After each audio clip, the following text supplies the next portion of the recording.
안녕하세요. 노독보 카페원. 네. 자, 오늘 준비한 내용은 어떤 내용이죠? 오늘 이제 근로기준법상 근로자에 관한 사례인데요. 네. 예전에 많이 들어보셨을 겁니다. 타다. 네, 타다. 타다 서비스 운영하는 그 회사와 그 타다 운전기사 네. 사이에 이제 있었던 이 사건을 저희가 소개시켜드리려고 합니다. 네. 타다 서비스는 저도 한번 이용해 본 적이 있는데 네. 사실 좀 편리하긴 했습니다. 근데 이제 음, 서비스가 종료된 이유는 이게 이제 택시 운수법상 네. 좀 제한이 있다고 그래요. 그래서 택시 면허를 가지지 않은 사람이 음, 택시 업을 이용하면 형사처벌 대상이라고 합니다. 네. 타다 업체가 운송사업법 위반으로 형사 기소가 되기도 했는데 네. 결국에는 대법원에서 무죄 판결을 받았습니다. 아, 그래. 일단 타다라는 업체 서비스 여러분들도 좀 알고 계시겠지만 이 업체가 표방한 서비스는 차랑 운전기사를 같이 렌트해준다. 음, 초단기로 대신에. 음, 그래서 뭐 10분, 20분 단위로 이렇게 음, 렌트를 해주는 서비스다. 그래서 음, 우리는 택시가 아니다라고 음, 주장을 했습니다. 네.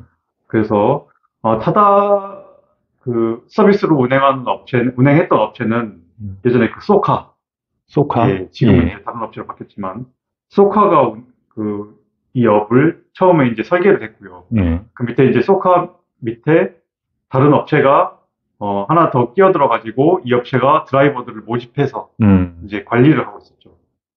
운영 관리 업무를 맡았네요. 맞습니다. 예. 예. 그래서 보통 이 계약은 프리랜서 계약을 많이 체결합니다. 그래서 음, 기사와 이제 인력 공급 업체 B라고 하죠. 이 음, 소카 밑에 있는 회사를 B라고 하면 이 B 회사하고 드라이버 사이에는 프리랜서 계약을 체결했던 거죠. 근로자가 아니다. 맞습니다. 라고 주장하려고 했네요. 예. 예. 근데 이제 2019년경에 드라이버 인원 감축한다라고 음, 통보하고 이제 배차를 제외한 거죠. 음, 그래서 근로자들은 이 배차 제외가 음, 법적으로 해고에 해당한다라고 주장을 하면서 음, 노동위원회에 구제 신청했습니다. 예. 네.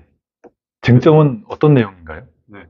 그래서 첫 번째 쟁점, 그 두 가지 쟁점 정도로 정리를 해볼 수 있는데, 첫 번째는 이 타다 운전기사분들, 이분들이 근로기준법상 근로자에 해당하는지. 두 번째는 아까 말씀드렸다시피 이제 B 회사가 드라이버들하고 계약을 체결했는데, 음, 이 드라이버들하고 타다를 운영하는 소카하고는 음, 별도의 계약 관계가 없었습니다. 한 달이 건너니까요. 맞습니다. 예. 근데 이제 근로자들이 구제 신청을 한 상대방은 소카였습니다. 아, B 그래요? 업체가 아니고. B 업체 건너뛰고, 네, 맞습니다. 그래서 이 소카가 근로기준법상 책임을 부담하는지가 음, 쟁점이 되었던 겁니다. 예. 네.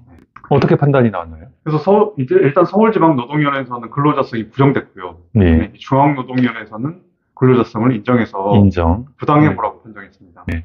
1심에서는 결론이 근로기준법상 근로자가 아니라고 판단했습니다. 다시 진호이 쪽 그렇죠. 판단, 예. 네.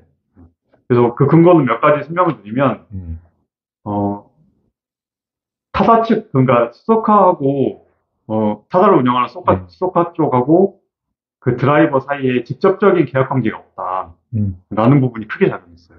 그리고, 소카에서 드라이버 음, 채용할 때, 뭐, 면접을 본다든지 한 게 전혀 없다. 관여한 바가 없다. 음, 그리고 업무 내용에 대해서도 관여한 바가 없다. 네. 네. 그리고 소카 측이 이제 교육 자료라든가 이런 거 배포하긴 했지만 네. 이걸 취업 규칙을 적용했다고 그 소카에 취업 규칙을 적용했다고 보기는 어렵다. 음, 보수 교육도 소카에서 실시하긴 했지만 참석이 강제되지 않았고 음, 순수하게 이제 서비스 개선 차원에서 음, 시행된 거다. 그리고 소카 측에서 드라이버 배정에도 관여하지 않았고 음, 그리고 뭐 콜이 오면 이 음, 수락할지 여부를 드라이버가 자유롭게 음, 결정할 수 있었다. 음, 그리고, 소카에서 이제 간혹 그 드라이버 출근 여부를 체크했나 봐요. 네. 뭐, 늦게 출근하는지도 음, 체크하고. 근데 이거는 그 업무에 따른 대금을 정산하기 위해서 한 거지, 음, 뭐, 인사관리를 위해서 한 건 아니다. 이렇게 음. 판단을 했습니다.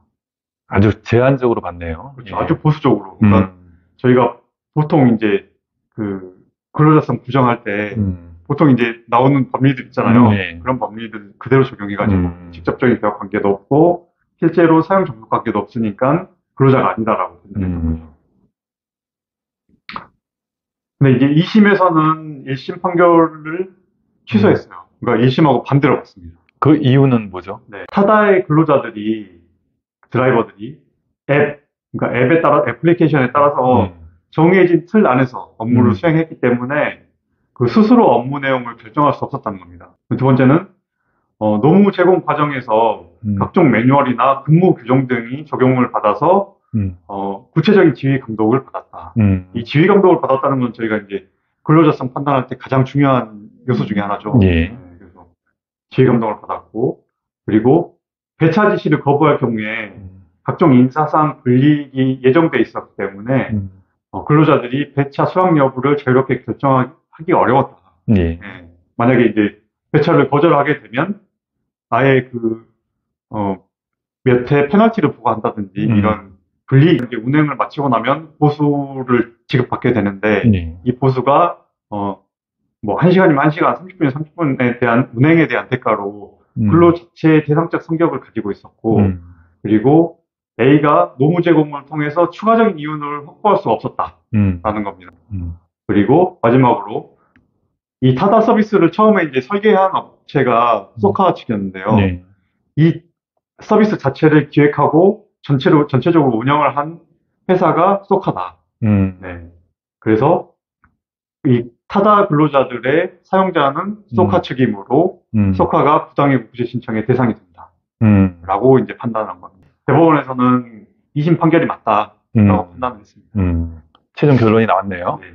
그러면 이번 사건의 그 시사점을 한번 요약해 주시면 어떻게 요약할 수 있을까요? 일단 한 3가지 정도 말씀드릴 수 있을 것 같은데 근로기준법상 근로자는 실질적인 관계를 따진다라는 점이 계약 가장 형식보다는 중요합니다. 실제로 어떻게 근무를 했는지. 네, 그래서 이 사건 같은 경우에는 계약 관계가 직접 없었음에도 불구하고 소카가 이제 근로기준법상 사용자로서 책임을 지게 된 거죠. 예. 그리고 두 번째는 그 코로나 이후 특히 프리랜서와 근로자의 관계가 모호해져서 이런 부분 조금 유의를 해야 할 것 같습니다. 예. 네. 그리고 마지막으로는 판단하기 좀 애매할 경우, 근로자인지 뭐 아니면 프리랜서인지 판단하기 좀 애매할 경우에는 근로자라고 보고 대처를 하시는 게 좀 더 법률적으로는 안전할 것 같습니다.